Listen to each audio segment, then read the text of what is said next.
When did you first come to realize the existence of white supremacy? All right, well, that's a good question. Well, damn. I mean, that kind of goes way back, to be honest. I mean, it's the first time I realized, but because white supremacy is a word. You understand what I'm saying? Like, as a child, I've had experiences of racism. I remember just being 4 years old, playing in the backyard, and we were playing soccer, I think, and some kid kicked the ball over into someone's yard. I hopped the fence. I'm only 4, so I climbed over the fence. I guess I didn't hop it. I climbed over the fence, and all of a sudden, this big fat white male, old male, walks out. Hey niggers, get the fuck off of my yard before I shoot you in your face. And then I don't know how, it must be my like mitochondrial DNA or something. Like, black people know the sound of a gun cabinet opening, but as a 4-year-old, I understood. He walked back in, and immediately he opened the cabinet, and it sounded exactly like a gun cabinet. Now, I've never seen a gun cabinet before in my life. I don't think I've ever heard a gun cabinet open before in my life, but something told me this fucker just opened a gun cabinet. You understand me? Like, that's something in your DNA or something, right? That really popped up to me. And I grabbed the ball, climbed back over the fence, and we all booked. And by the way, I was the only black kid there. There was like a couple Indian kids. There was a white boy. So he was only talking to me.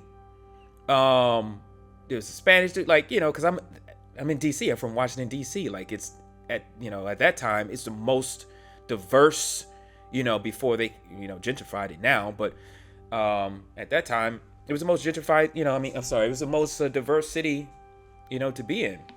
So yeah, so that was some of my first experiences. 16, no, I was 15 or 16, when I'm getting my driver's learners, um, and I'm going to my grandmother's house and driving. My baby sister is in the back, right?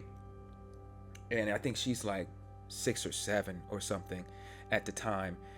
And I'm learning how to drive, and you have to have an adult, in the car with you when you have the learnings permit. Like, you don't have the full license yet, so whenever you drive, you're just learning. So my mom is in the passenger side, and I'm driving slow. You know what I mean?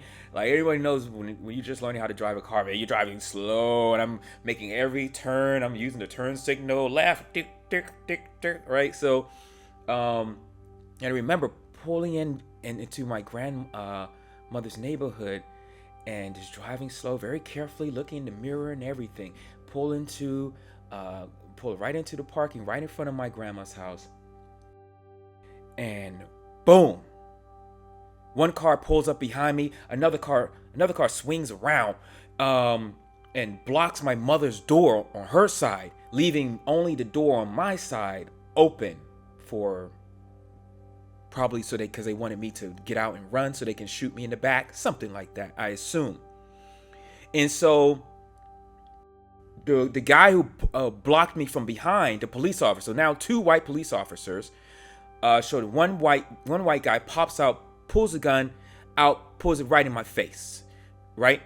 And he's standing about 6 feet away, right? Whatever distance the car. So about 6 feet away. But I'm looking down the barrel of this fucker's gun. And I'm a fucking 16-year-old teenager, straight A student. You understand what I'm saying? The other cop has my mother blocked, right? On her passenger side, his gun is out, pointed at my mother's face through the glass. So do you understand what kind of emotions I'm experiencing right now in this moment? And they're wearing plain clothes, of course, by the way. So how the fuck am I supposed to know that they're cops, right? It's all a setup. And so, you know what that feels like, to have a fucker with their goddamn gun in your mother's face? Do you know the type of anger, the type of ferocity is flowing through my fucking veins? So I'm also dear with it because what the fuck? We're blocked in. I can't move. The guns in both our faces. So what? What the fuck you want? Then kill us then. You got us. You fucking cowards. So that was that. That's one of the probably the first traumatic experiences that I've experienced. I've had multiple experiences, and I'm gonna go through that. But I just want to lay that down. Like, this is the framework of these people. This is the framework of these people. And you know the stories. You know George Floyd. You know all of this. You know all of this. So if anyone tries to act like that, they don't know that white people are the most violent people, the most deadliest species of people on this planet, then they're a fucking lie. How many millions and millions of people, probably billions now, I don't know, what's the record? Billions of people that these people have murdered and still do it to this very day. They're still doing it right now. So don't give me that bullshit.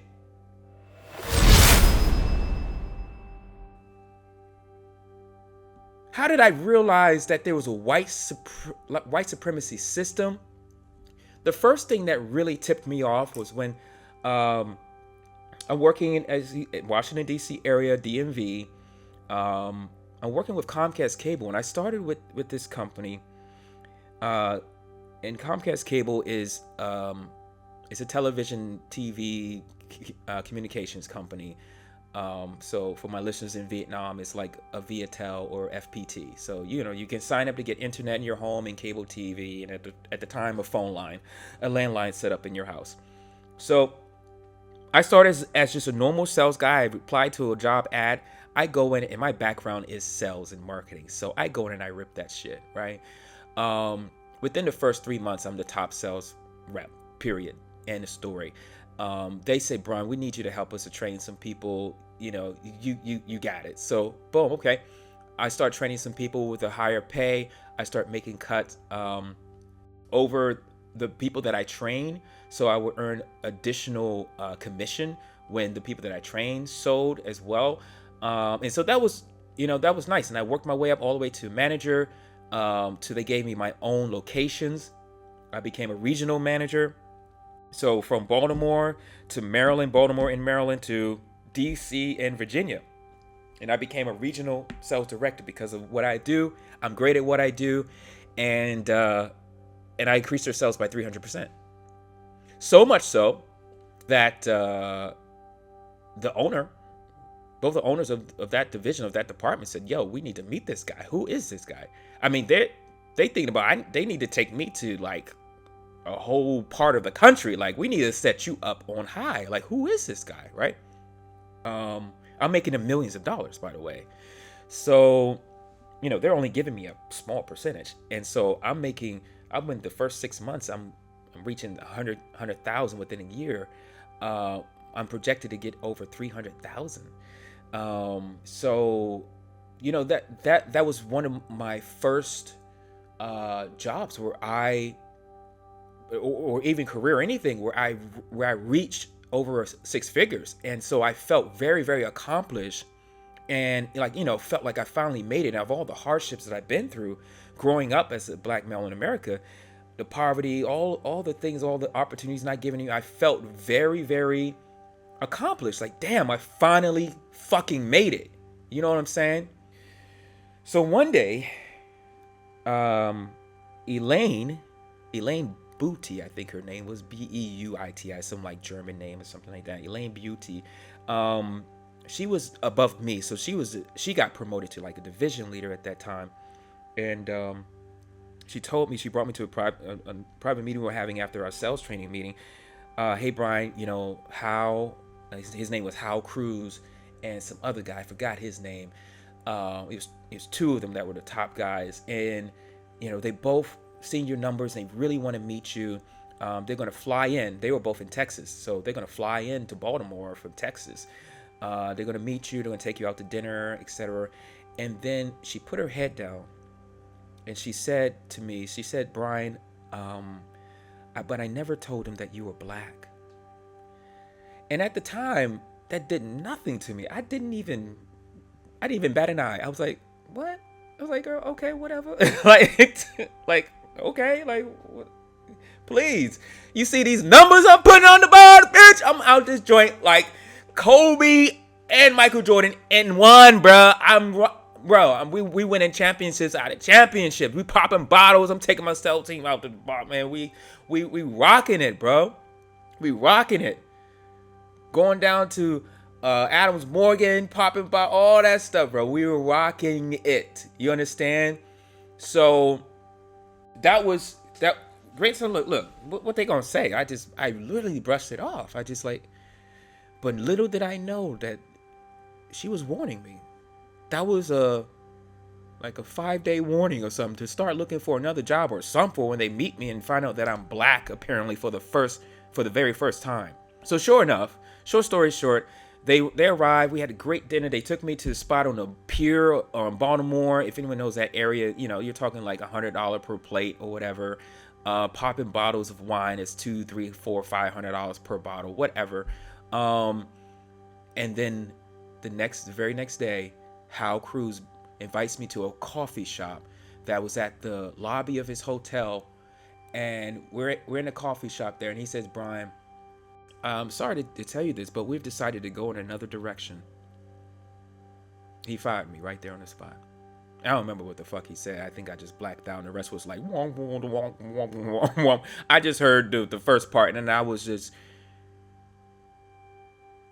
Do you know the rage that I was feeling?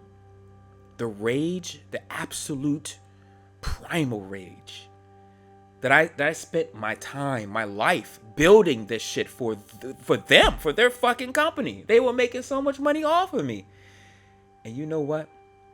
They fired me, and the other partner, I forgot the other dude's name. No, actually it was Hal. Hal's best friend had a son in sales in Texas. They fired me, gave my position to this random white boy, and the next day after that, this white boy shows up for the team meeting. By the way, 90% of my team was black.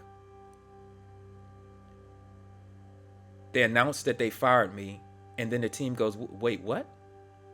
What do you mean? What the fuck you fired Brian for? Now they're getting irate in the meeting. Half of them gets up and walks out immediately at that very moment. Half of the team, I'm out.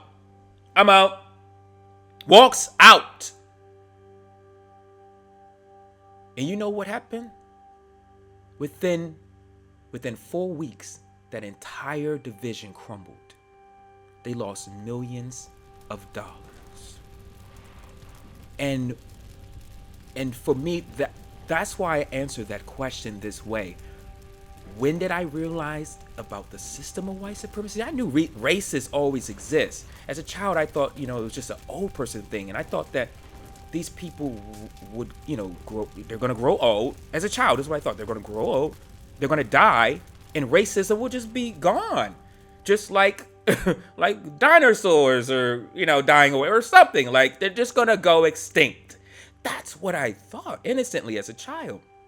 And that's when I realized that's when I realized about white supremacy. And I realized that even if you are benefiting the white supremacists, they don't care. Their main purpose is to ensure that you, the black man, is not successful. Even if it means they be unsuccessful too.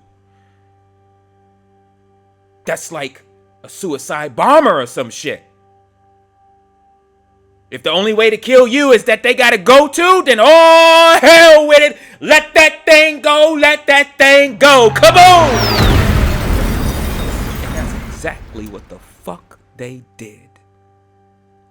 They got rid of me so that this black man, I was shopping for apartments in downtown Washington, D.C. Right before this, thank God I didn't sign on anyone. Oh my God. Thank God I didn't pull no triggers. Thank God I was a little frugal. You know what I mean? I had 2 BMWs and I was test driving Aston Martins at the time. I was test driving Aston Martins. First time in the ass, just yeah. Yo, I'm telling you, that's the lane I was in. That's what I was doing at that time. You know what I'm saying? So that's when I realized about white supremacy, because that makes zero sense. You understand?